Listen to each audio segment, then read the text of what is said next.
The BBC Business Unit contains all of our business and economics reporters, planners, editors. So Kamal, Ahmed, Robert Peston, Linda Huey, you'll find them all in there.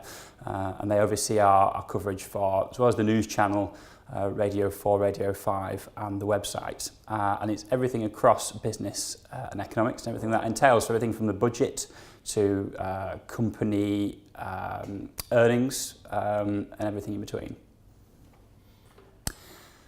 I think in terms of what a story needs for us to be interested in, it's got to, for our readers, it's got to change the way that they think about something, the way that they feel about it, or something that really impacts their finances for the business page.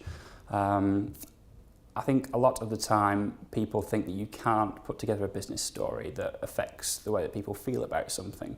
But I think we've found with quite a few of the stories, especially if it's to do with the budget and to do with living standards, that's quite possible. So if it hits one of those three things, your mind, your heart, your wallet, those are the things we're looking for.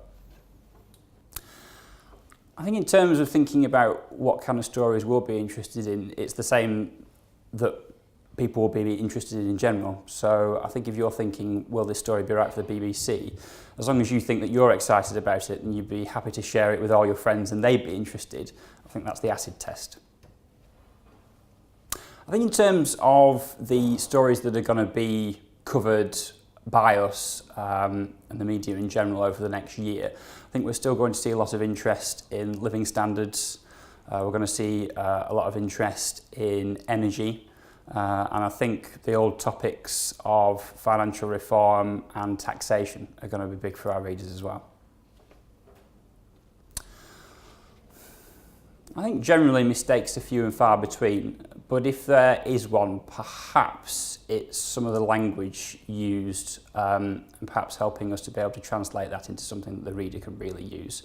So every once in a while, jargon can be a problem, but apart from that, I think things are generally good.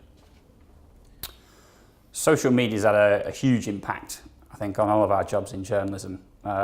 It's great for finding out what a reader thinks about your story, whether you're getting a broad readership who are reading it and giving you a bit of feedback, or whether people are thinking very deeply is very useful. And I think even just for that, social media is hugely helpful and a big part of the job.